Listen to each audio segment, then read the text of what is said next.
नमस्कार, सुदर्शन न्यूज में आपका स्वागत है। मैं हूं मुकेश कुमार और आप देख रहे हैं जवाब तो चाहिए।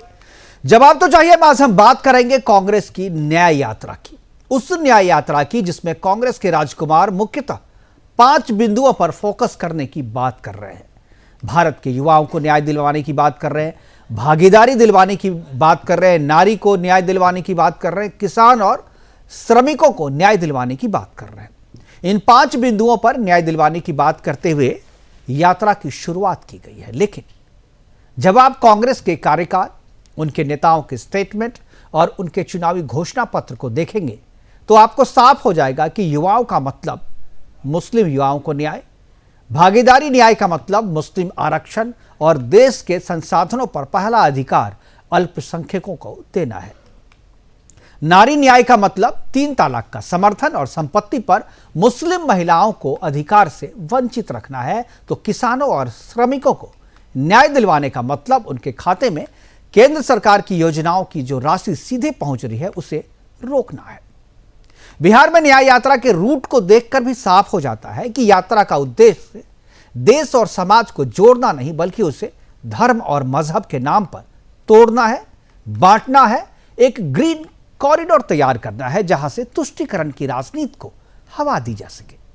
किशनगंज, पूर्णिया, कटिहार, अररिया ये बिहार के वही इलाके हैं जहां मुस्लिम आबादी 40 से 45% है। ये वही इलाके हैं जहां से सरकारी स्कूलों में शरिया कानून लागू है। ये वही इलाका है जहां ओवैसी की पार्टी के सभी 5 विधायकों ने मुस्लिम एजेंडे पर जीत हासिल की थी। हालांकि बाद में उनमें से 4 विधायकों ने लालू का दामन थाम लिया और यही वो इलाका है जहां से कांग्रेस के एकमात्र सांसद मोहम्मद जावेद ने मुस्लिम वोटरों के बूते जीत हासिल की है। बांग्लादेश की सीमा से सटे इस इलाके में बांग्लादेशी और रोहिंग्याओं की घुसपैठ आम बात है। एक तरफ कांग्रेस शासित राज्यों में कर्नाटक की बात मैं कर रहा हूं कि कर्नाटक में बजरंगबली के 108 फीट ऊंचे भगवा ध्वज को सिर्फ इसलिए उतार दिया जाता है क्योंकि यह भगवा ध्वज मुस्लिमों को पसंद नहीं। पिछले दिनों जब राजस्थान में कांग्रेस की सरकार थी तब राजस्थान के आमागढ़ के किले से भी 108 फीट ऊंचे भगवा ध्वज को न सिर्फ उतार दिया गया था बल्कि उसे फाड़कर उसका अपमान भी किया गया था।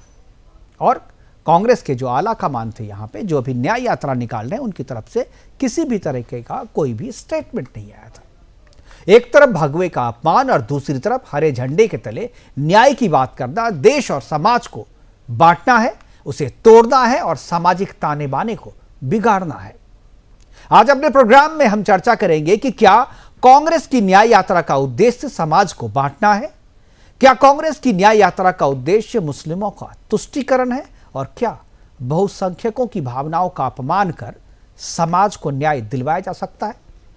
करेंगे चर्चा और चर्चा के लिए हमारे साथ कुछ मेहमान हैं, उनके साथ चर्चा करेंगे, उनका परिचय करवाएंगे और उसके बाद चर्चा की शुरुआत करेंगे। लेकिन उससे पहले एक छोटी सी रिपोर्ट हमने तैयार की है इस न्याय यात्रा पे, खासतौर पर जो ग्रीन कॉरिडोर से यात्रा निकल रही है न्याय की, उस पर हमने एक रिपोर्ट तैयार की है। पहले उस रिपोर्ट को देखते हैं, उसके बाद मेहमानों से परिचय कराएंगे और चर्चा की शुरुआत करेंगे।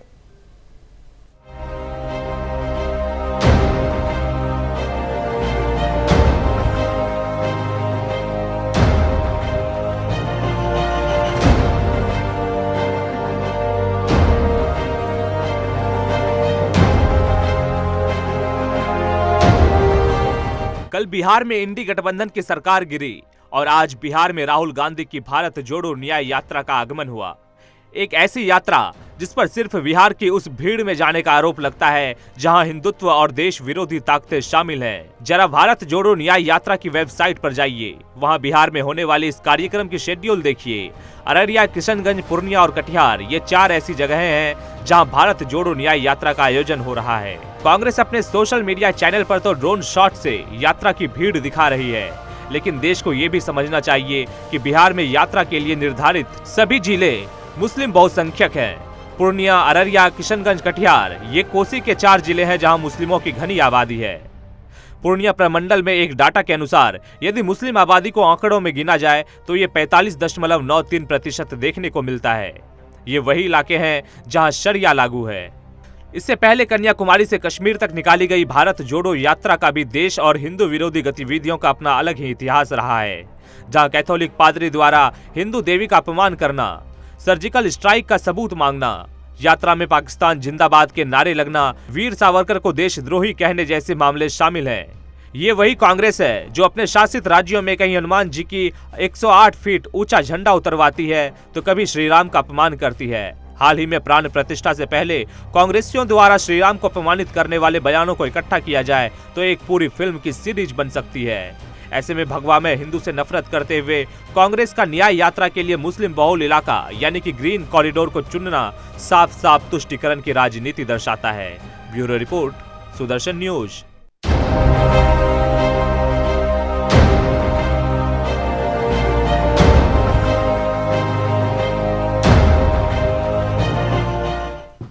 ये यात्रा जिस इलाके से निकल रही है वहां के सांसद प्रदीप कुमार सिंह जी से हमने बात की थी और उन्होंने अपनी प्रतिक्रिया भेजी है। क्या उन्होंने कहा है इस यात्रा पे, एक बार उनको सुनते हैं, फिर चर्चा करते हैं और मेहमानों से परिचय करवाते हैं। एक बार प्रदीप कुमार सिंह जी ने क्या कहा है, एक बार उनको सुनते हैं।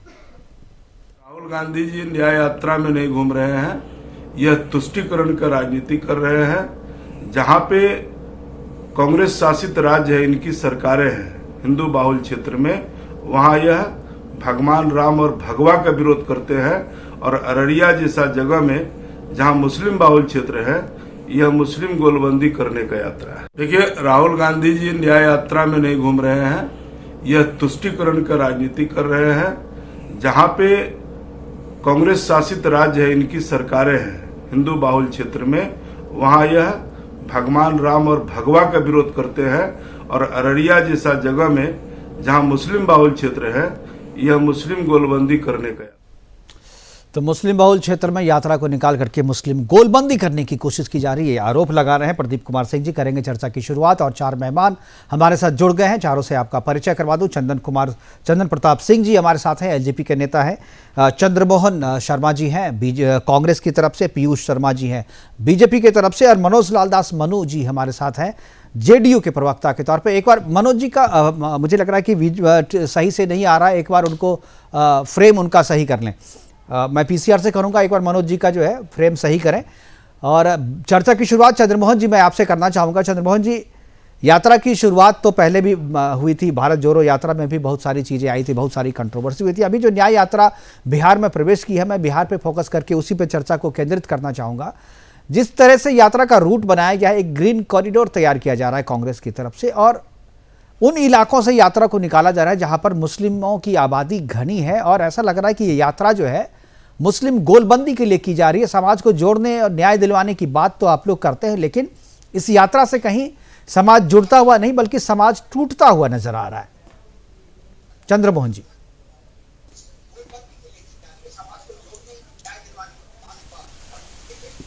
चंद्रमोहन जी, आवाज आ रही है क्या आपको? चंद्रमोहन जी को शायद आवाज नहीं आ रही है। मैं बीजेपी के पास जाना चाहूंगा, पीयूष जी के पास।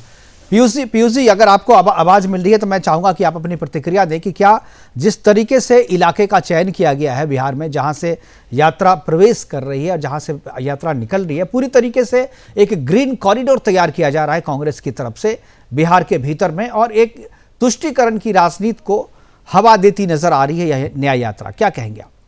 बिल्कुल मुकेश जी, जिस तरह से कांग्रेस की न्याय यात्रा बिहार में आई है राहुल गांधी जी के द्वारा, वह एक प्रकार से निसंदेह बिहार वासियों को यह कहने में तनिक भी संदेह नहीं है कि यह मुस्लिम तुष्टीकरण की राजनीति को सफल करने के लिए, देखिए कांग्रेस की यह शुरू से रणनीति रही है।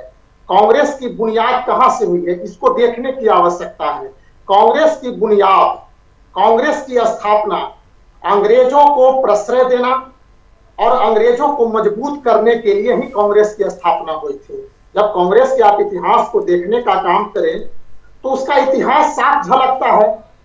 इतिहास के पन्नों में कांग्रेस का इतिहास स्पष्ट है कि कांग्रेस की स्थापना ही उसी के लिए हुई थी। ईस्ट इंडिया कंपनी, अंग्रेजों को प्रश्रय देने के लिए, अंग्रेजों को सुरक्षा देने के लिए। तो देखिए, कांग्रेस देश में एक ऐसी पार्टी है जो 60 वर्षों तक देश में रह करके अपने तुष्टीकरण की राजनीति को सफल कर और देश में शासन करने का काम की है। अब जब देश में 2014 के बाद देश के प्रधानमंत्री आदरणीय नरेंद्र मोदी जी आए हैं, तो इनकी सारी करतूतें बंद हो चुकी हैं। तो अब एक न्याय यात्रा का नाम देकर के राहुल गांधी जी द्वारा देश के कई अन्य राज्यों में, उन राज्यों में जहां जहां मुस्लिम बाहुल्य क्षेत्र है, ये जम्मू कश्मीर गए।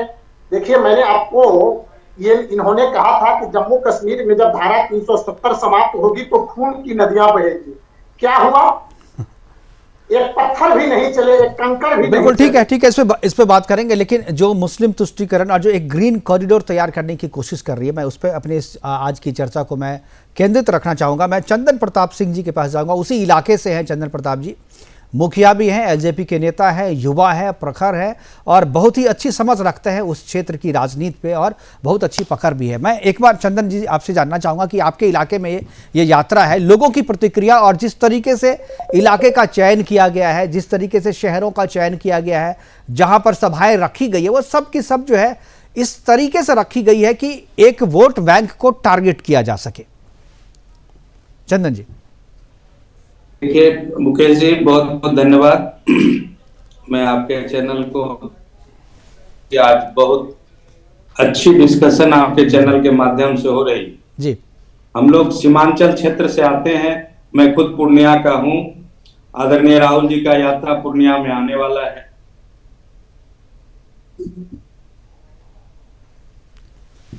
वो बिहार में आए हैं, खास करके हमारे सीमांचल क्षेत्र में आए हैं जी। अब यहाँ के हिंदू नहीं, मुस्लिम भी, जो हमारे देश की राजनीति है, जो दिशा है, जो लोगों ने महसूस किया 2019 की चुनाव में भी, ये लगता है इस यात्रा से 2000 बना पाएंगे, तो ये इनका सपना है। कारण आज तक हमारे पुरखों ने, हम लोग जब छोटे छोटे थे, हमने देखा कि कांग्रेस पार्टी जिंदाबाद करते रहे और हम लोगों की, हमारे क्षेत्र की जो हालत निरंतर खराब रही। और आदरणीय यशस्वी प्रधानमंत्री नरेंद्र भाई मोदी के नेतृत्व में जो एनडीए की सरकार है, जो हमारे युवा नेता चिराग पासवान जी की जो सोच है गरीबों के प्रति, तो यहाँ पे किसी तरह का तुष्टीकरण चलने वाला नहीं है। मैं कारण यहाँ एक पंचायत का मुखिया हूं, मैं मुखिया संघ का, पूरे भारतवर्ष का मुखिया संघ का वरिष्ठ उपाध्यक्ष हूं। और हम लोगों ने देखा, खास करके मैं अपने क्षेत्र की बात करता हूं, मैं पूर्णिया, किशनगंज, अररिया, कटिहार, पिछले 2019 में इनको 1 सीट मिली थी।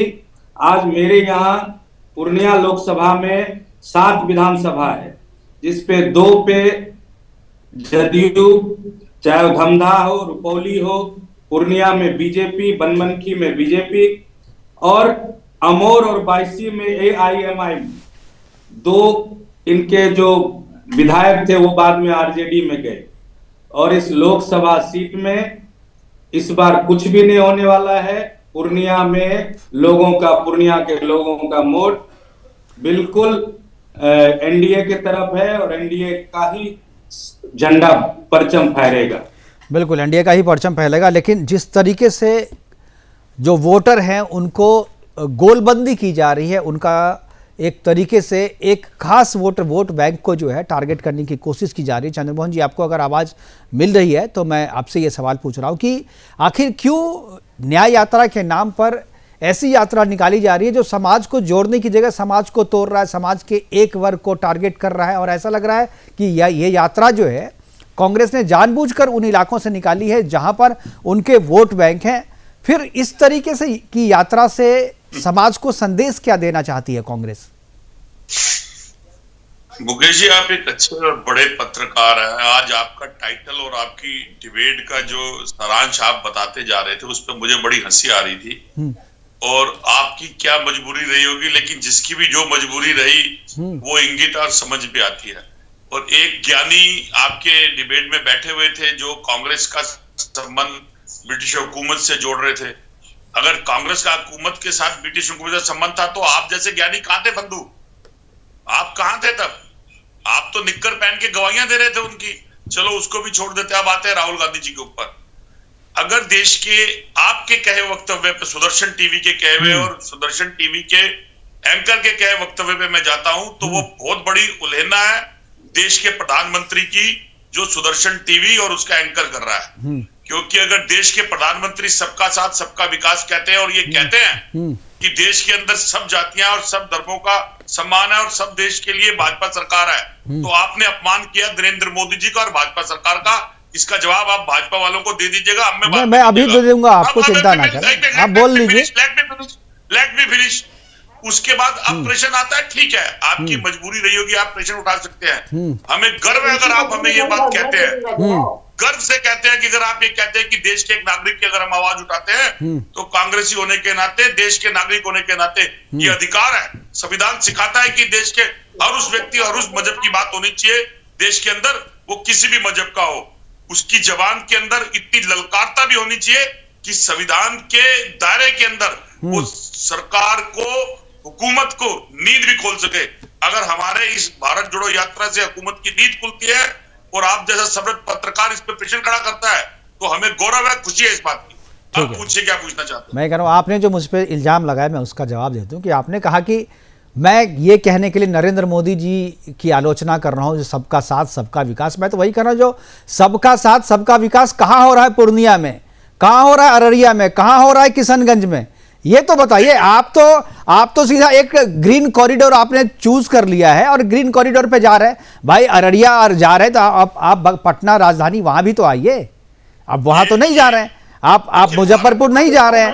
आपने जो चयन किया है, हम तो उस पर ये कह रहे हैं ना, वो तो आप उल्टा मुझ पे कह रहे हैं। मैं भी तो यही कह रहा हूं कि सबका साथ सबका विकास क्यों नहीं कर रही है कांग्रेस? वो क्यों सिर्फ मुस्लिमों को टारगेट कर रही है? क्यों समाज को बांटने की कोशिश कर रही है? मैं तो यही कह रहा हूं कि चिंता कर रहा हूं मैं। अब मैं दे रहा हूं आपका जवाब। हाँ, कौन सा रूट कहां जाएगा ये सुदर्शन टीवी डिसाइड नहीं करेगा, ये भाजपा ने डिसाइड। नहीं, मैं डिसाइड करता तो बहुत अच्छा डिसाइड करता हूं। आपने अच्छा किया। जवाब दे रहा हूं। हाँ। मैं आपकी बात का जवाब दे रहा हूं। ये हमारा अपना थिंक टैंक और कांग्रेस कमेटी के अंदर हमारे बड़े नेता डिसाइड करेंगे। देश 140 करोड़ जनमानस का है और देश के अंदर कई स्टेट्स हैं जिन स्टेटों से हम जा रहे हैं। हमने कन्याकुमारी से श्रीनगर तक की यात्रा करी, अब हम मणिपुर से मुंबई की यात्रा कर रहे हैं।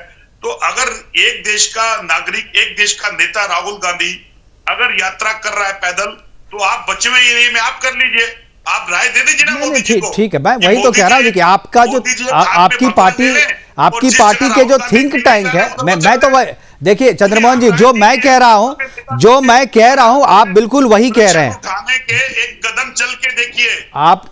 चंद्रमोहन जी देखेंगे तो देश को खुशी होगी। ठीक है, तो आपको भी निमंत्रण देते हैं कि आप भी चलिए। मैं तो कह रहा हूं ठीक है, निमंत्रण दीजिए। मैं तो आपके राहुल गांधी जी का इंटरव्यू भी करने को तैयार है, लेकिन उन्हें डर लगता है मुझसे, क्योंकि मैंने टाइम मांगा था, लेकिन उन्होंने लेकिन नहीं, क्योंकि उनको हमारे प्रश्नों से डर लगता है। उनको हमारे प्रश्न। सुदर्शन टीवी के सामने कांग्रेस के नेता मेरे जैसे आए और आपकी बातों का जवाब दे। नहीं, आप तो वही कह रहे हैं जो मैं कह रहा हूं।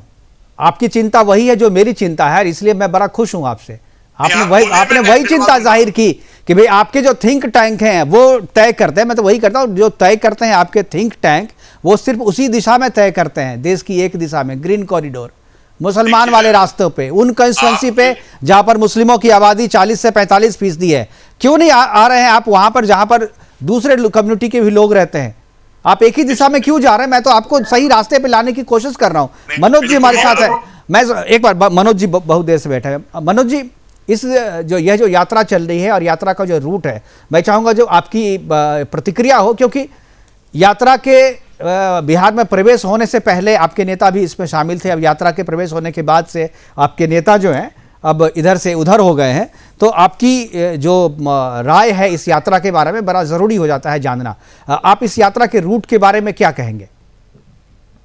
देखिए मुकेश जी, नमस्कार आपको। और मैं, जहां तक आपने कहा कि हमारे नेता भी इसमें थे, तो ये गलत है। हमारे नेता को कोई आमंत्रण दिया ही नहीं गया था। और दूसरी बात था कि हमारे नेता वैसे जगह जाते भी नहीं जहां अन्य दलों को पूछे बिना अगर कहीं कोई कार्रवाई होती है या कोई यात्रा निकलती है, वो अलग बात है। कांग्रेस का अपना न्याय यात्रा है, इससे पहले भी कौन जोड़ो यात्रा निकाले थे, वो अपने बलबूते पर ही कर रहे थे। हमारा एकमात्र यही कहना है कि यात्रा कांग्रेस पार्टी अपने लाभ के लिए कर रही है। कोई गठबंधन में जो लोग शामिल थे न उनके लाभ के लिए पहले भी किया, न अभी भी नहीं कर रही है।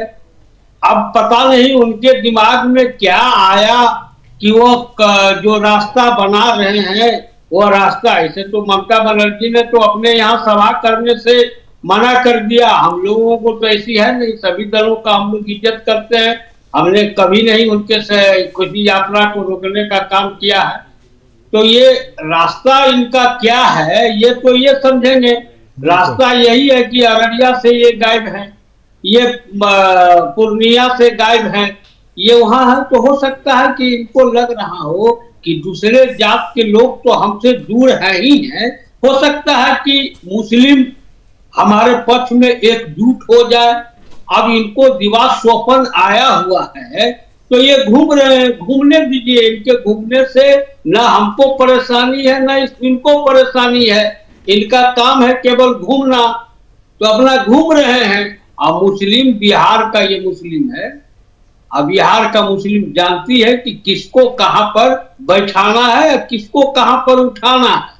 इसीलिए जो इतनी महत्वपूर्ण इनकी सीट रहती थी, कभी अररिया कभी पूर्णिया, वो सब इनके हाथ से धीरे धीरे निकल गया। इनके इसी नीति के लेके देखिए मुकेश जी, मैं एक बात जरूर कहूंगा और तमाम लोगों से भी हम अनुरोध करूंगा कि अगर हम राजनीति करते हैं तो राजनीति का तो एकमात्र अर्थ यही है कि जनता के बीच से होते हुए जाकर सत्ता में शामिल होना। राजनीति का अगर किसी दल की राजनीति है तो वह एक है, और सत्ता में आकर फिर जनता के भावनाओं के अनुसार काम करना, ये जरूर सत्य है। लेकिन मुकेश जी, कोई भी दल, कोई भी नेता ये अगर समझ लेते हैं कि हमको किसी एक धर्म के वोट मिल जाने से या उनको हम ये करके अगर कर सकते हैं तो अब उनकी सोच है। और यात्रा कहीं का भी होता है तो पटना होके गुजरता, राजधानी के होके गुजरता, तो कलकत्ता से पश्चिम बंगाल से आने के कई रास्ते लगे हुए हैं। खैर इस पर मेरी कोई आपत्ति नहीं है, लेकिन ये जो अपना अगर ये सोच रहे हो कि हम मुस्लिमों को एकजुट कर लेंगे तो दीवा स्वप्न है। देखने दीजिए 2014 में, देखिए राजनीति में कोई भी एक्शन, राजनीति का कोई भी एक्शन, कोई भी स्टेटमेंट जो है बिना संदेश के नहीं होता। उसमें हर एक स्टेटमेंट में, हर एक एक्शन में कोई ना कोई संदेश छुपा होता है। और चंद्रमोहन जी इस बात को बहुत अच्छी तरह जानते हैं, हालांकि डिफेंड करते हैं बहुत अच्छे से।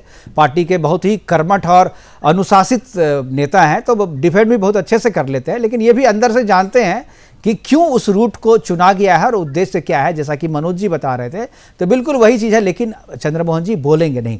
चंदन प्रताप जी इसके पास मैं वापस जाऊँगा। चंदन जी, क्या आपको लगता है कि जो चूंकि आपकी पार्टी भी मुस्लिमों का वोट जो है और आपकी पार्टी को भी मुस्लिमों का जो है वोट मिलता रहा है और आप उसको गोलबंदी उसकी करते रहे हैं आपके नेता, क्या आपको लगता है कि केवल यात्रा निकाल लेने भर से या उनके पक्ष में स्टेटमेंट दे देने से और जब काम करने की बारी आई, जब आप सरकार में थे, जब आप सत्ता में थे, आपने कुछ किया नहीं, लेकिन जब आप विपक्ष में हैं तो आप जो है गोलबंदी कर रहे हैं, आप जो है केवल स्टेटमेंट जारी कर रहे हैं, उनके बीच से यात्रा निकाल रहे हैं। क्या आपको लगता है कि इतने भर से चीजें बदल जाएगी? क्या जो इक्वेशन है वो चेंज हो जाएगा? चंदन जी। हाँ जी, सबसे पहले आपको मैं बता दूं कि अब वो समय बिहार में, कारण हम लोग, अगर आप सच्चाई में पूछते हैं कि भारत अगर गांव का देश है बिल्कुल, तो लगभग करीब हम लोग 2,68,000 गांव, 711 गांव भारत में, हम लोग हर एक अपने क्षेत्र की बात तो है ही जी, देश के भी हर एक गांव में भी जाके लोगों से मिलते हैं हम लोग। सच्चाई में अगर आप बोलेंगे तो हम लोग एक एक लोगों से, एक एक वार्ड में जाके हम लोगों से अगर सबसे ज्यादा अगर गरीबों से या गांव के लोगों से बिल्कुल मिलना होता है। मैं थोड़ी देर के लिए मैं किसी पार्टी की बात नहीं कर रहा हूं, मैं आपको सच्चाई बता रहा हूं कि लोग जो अभी चाह रहे हैं, लोग अब उस तरह के उन्माद में जाना नहीं चाह रहे हैं, हिंदू मुस्लिम के तरफ नहीं जाना चाह रहे हैं। लोगों को सिर्फ ये मतलब रह गया है, गांव के लोगों को, कि हमारा देश किधर जा रहा है। आज से पहले हम लोग देख रहे हैं कि पंचायती राज व्यवस्था जब कायम हुई, गांव में अभी जो भारत सरकार का योजना है, चाहे वो मनरेगा के माध्यम से हो या 15वीं वित्त आयोग से, सष्टम वित्त आयोग से, जो भारत सरकार, सष्टम वित्त आयोग से राज्य सरकार का पैसा आता है, 15वीं वित्त आयोग से जो भारत सरकार का पैसा गांव में आता है, हर एक लोग, हम लोग ई ग्राम स्वराज के पोर्टल से जुड़ते हैं, एक एक लोगों को अब पता लग गया है मोबाइल के माध्यम से, मुकेश जी, कि हमारे लिए अब जात पात धर्म मायने नहीं रखता है। हम लोगों को केंद्र से, कारण हम लोग महसूस कर रहे हैं, अभी हमारे प्रदेश में जब पहले डबल इंजन की सरकार थी, जब कुछ समय से सरकार, केंद्र सरकार से के जो भाजपा की नेतृत्व थी या लोजपा की नेतृत्व थी, जो राज्य सरकार से नहीं रही, आरजेडी और कांग्रेस की सरकार बनी, जदयू की सरकार बनी, जब जो भी सरकार रही तो हम लोग उसका भुक्तभोगी हुए और ये परेशानी हुई।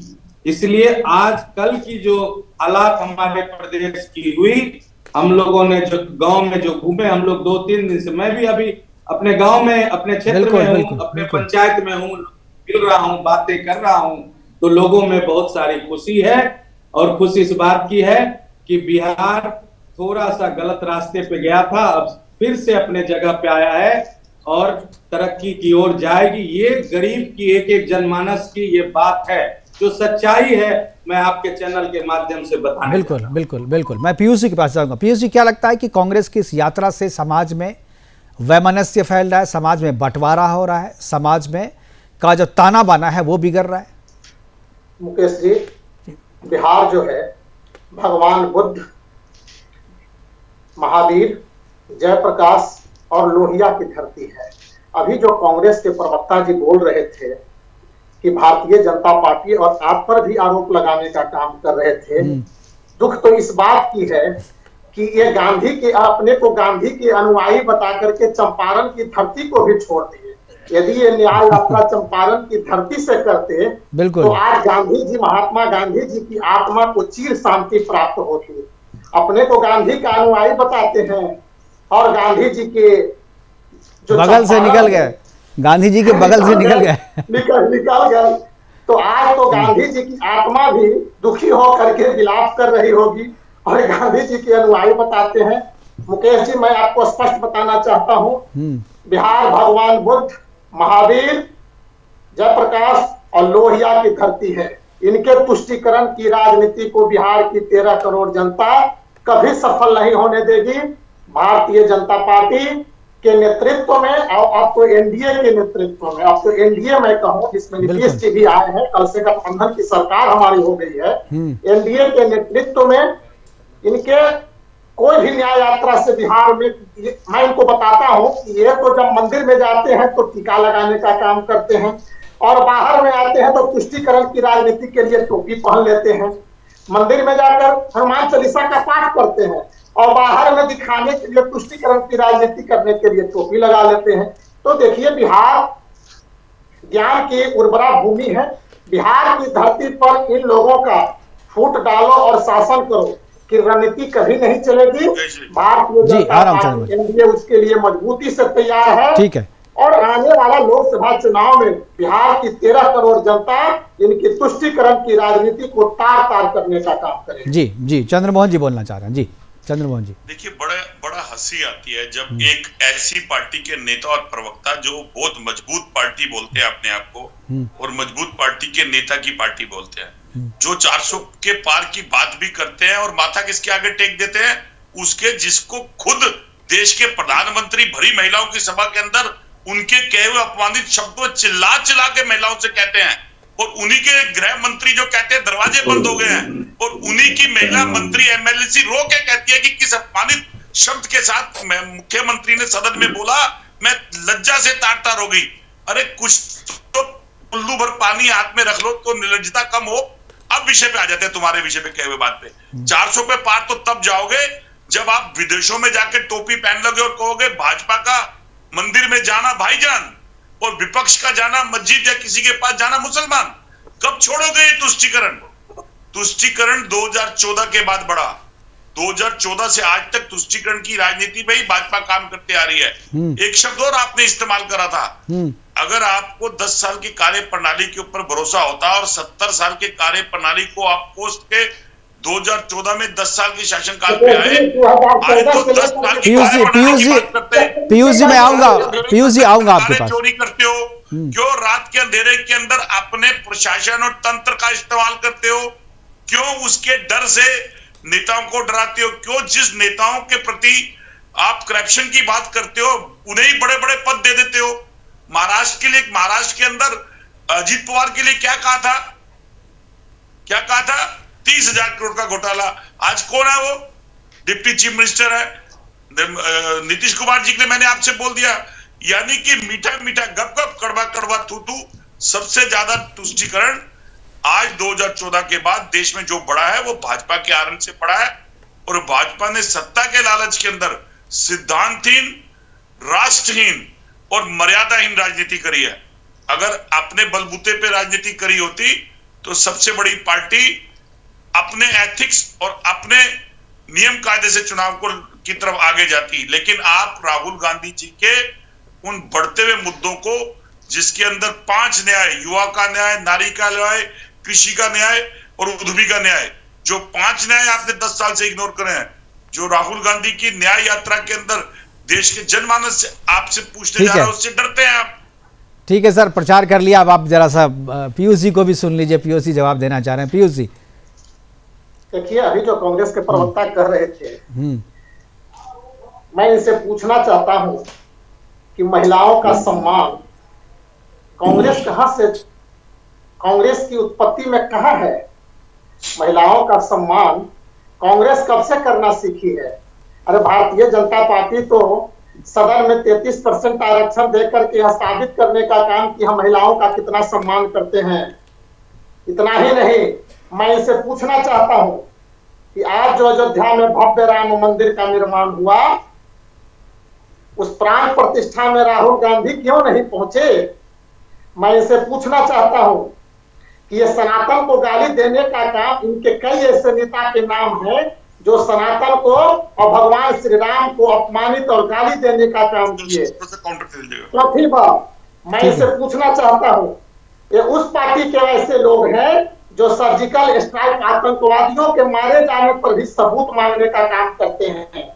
देखिए, ये लोग भारत में रह करके और पाकिस्तान, बांग्लादेश की बातें करते हैं। ठीक है, ठीक है, ठीक है, कोई जवाब नहीं है। ठीक है, लोकतंत्र के रक्षा के लिए, और ये उल्टा भारतीय जनता पार्टी पर दोष देने का काम करते हैं। और ये अजीत पवार की बात कह रहे थे, मैं इसे पूछना चाहता हूं, क्या अजीत पवार जी पर जांच बंद हो गई क्या? देखिए, भारतीय जनता पार्टी ने किसी को फंसाने का काम करती है, न किसी को बचाने का काम करती है। यदि अजीत पवार जी ईडी और सीबीआई के, सर उधर मत जाइए, फिर डाइवर्ट हो रहा है, पूरा डिस्कशन डाइवर्ट हो जाएगा। ठीक है चंद्रमोहन जी आप बोलिए, उसके बाद मनोज जी के पास जाऊंगा। चंद्रमोहन जी, ठीक है चंद्रमोहन जी जवाब दीजिए। मेरे भाई ने सनातनियों की बात करी, तो सनातनियों का अपमान भाजपा ने करा और उसके अंदर आदि शंकराचार्यों के द्वारा बनाए गए 4 मठ शंकराचार्यों के ना पहुंचने के बाद जिस तय सिस्टम को इग्नोर करा, वो आपने हिंदू सनातन की आस्था, सुन लीजिए पीयूष जी बीच में नहीं, पीयूष जी प्लीज बीच में नहीं, मैं सुन रहा था आपकी बात। जी बोलिए चंद्रमोहन जी। जिन 4 हम 5 सनातनी हिंदू बैठे हैं आपकी डिबेट के अंदर, मेरी आस्था अगर भगवान के प्रति है तो मुझे उसको मुजाहरा करने की जरूरत नहीं है। जो तमाशा आप करते हैं वो आपको मुबारक। और मंदिर में जाने के लिए मुझे किसी के निमंत्रण की जरूरत नहीं है। राम मेरे मन में कण कण के अंदर है, उसकी मुझे किसी तरह का मुजाहरा करने की जरूरत नहीं है।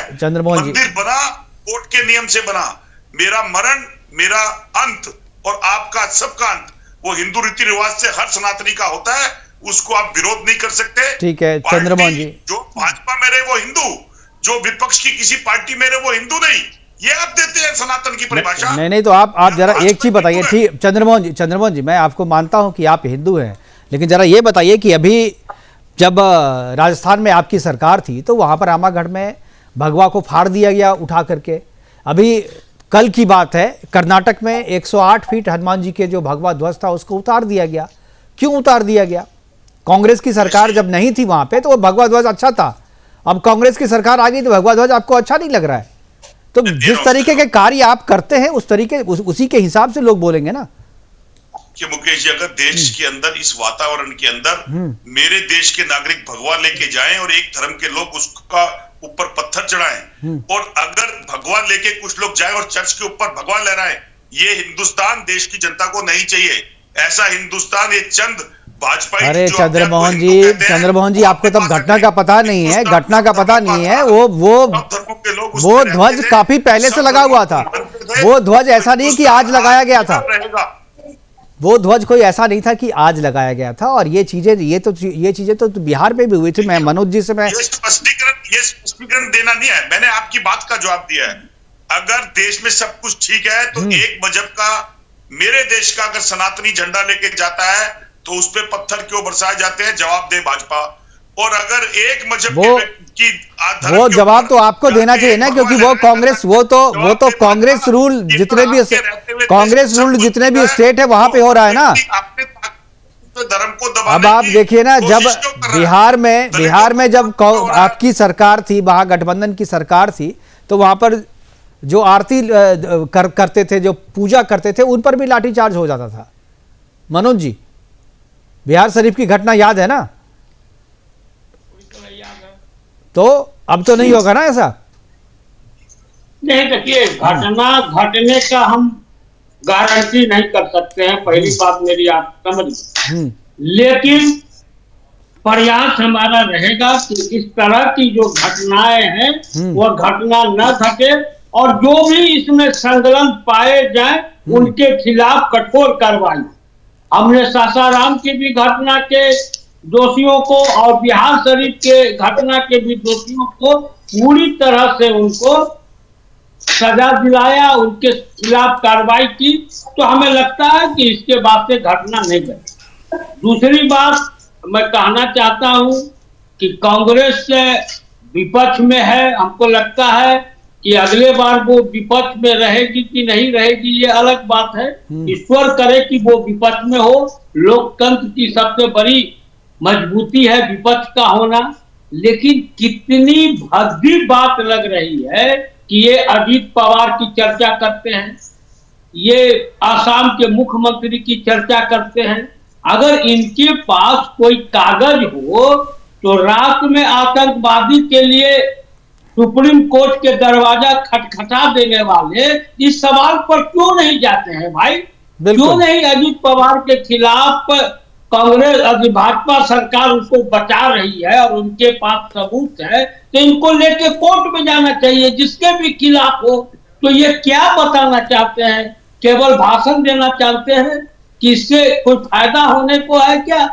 इनकी बात को अगर सुना होता तो ये 5 स्टेट के जो चुनाव हुए उसमें 4 में इनकी जमानत बन जाती कम से कम। तो मुझे ये नहीं कहना, मैं कांग्रेस का विरोधी नहीं हूँ और न मैं कोई भाजपा की नीति की मैं बात कर रहा हूँ।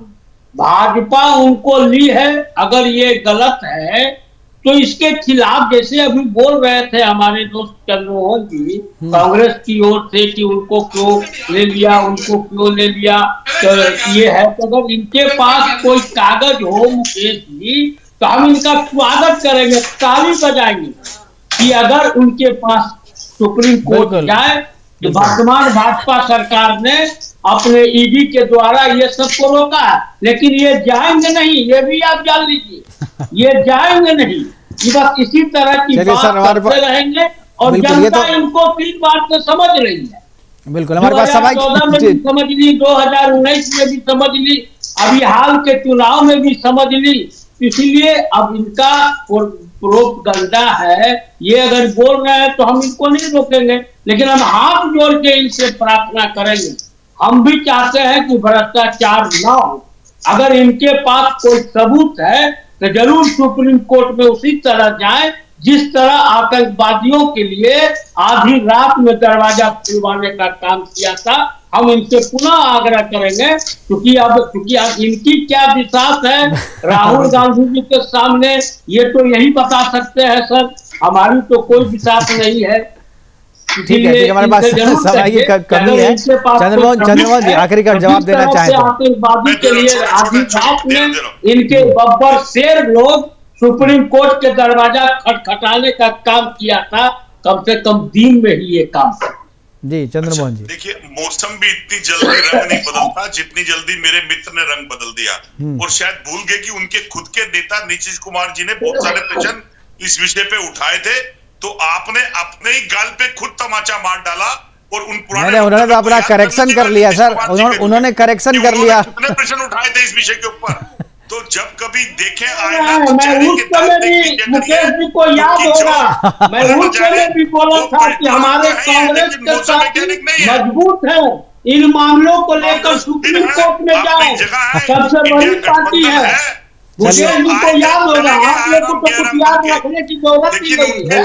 जो आदमी चलिए हमारे पास समय की कमी है। मैं आखिरी कमेंट पीयूष जी से एक बार आखिरी कमेंट जी ठीक है सर, मनोज जी आखिरी कमेंट मैं पीयूष जी से लेना चाहूंगा जी। देखिए मुकेश जी, जो भी कांग्रेस बिहार जैसे ज्ञान की धरती पर अपनी तुष्टीकरण की राजनीति के लिए यह कार्य कर रही है, यह हम लोग भारतीय जनता पार्टी के लोग, एनडीए के लोग इसको सफल नहीं होने देंगे और बिहार की जनता इसका मुंहतोड़ जवाब देगी।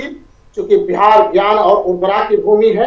बिहार की धरती पर आज तक मैं इनसे पूछना चाहता हूं कि कांग्रेस शासित राज्य में और भारतीय जनता पार्टी शासित राज्य में, और कांग्रेस के 60 वर्षों के शासनकाल में और भारतीय जनता पार्टी के 14 से लेकर के 2024 10 वर्षों के शासनकाल में यदि सबसे अधिक दंगे हुए हैं तो वह कांग्रेस के शासनकाल में। ठीक है सर, फिर हम लोग डाइवर्ट कर रहे हैं। आखिरी हमारे पास समय की कमी है, प्रोग्राम को वाइंड अप करना है। मैं चंदन जी के पास जाऊंगा आखिरी कमेंट के लिए। चंदन जी, इस यात्रा पे आखिरी कमेंट।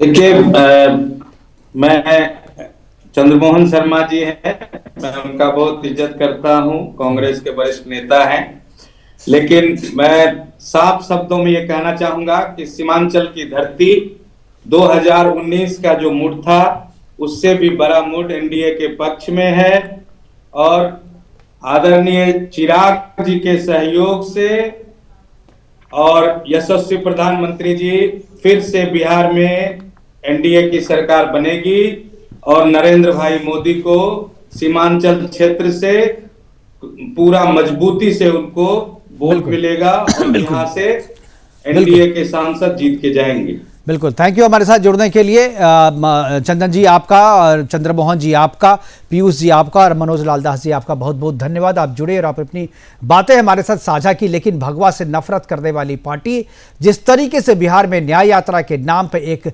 ग्रीन कॉरिडोर का निर्माण कर रही है और जिन रास्तों का चयन किया जा रहा है, जिन पड़ाव पे प्रोग्राम किए जा रहे हैं, उससे साफ लगता है कि न्याय यात्रा का मकसद जो है वो समाज को जोड़ना नहीं, समाज को न्याय दिलवाना नहीं, बल्कि एक समूह विशेष, एक संप्रदाय विशेष को न्याय दिलवाना और समाज को जोड़ना नहीं बल्कि समाज को तोड़ना है। फिलहाल आज के लिए इतना ही, दीजिए इजाजत, नमस्कार।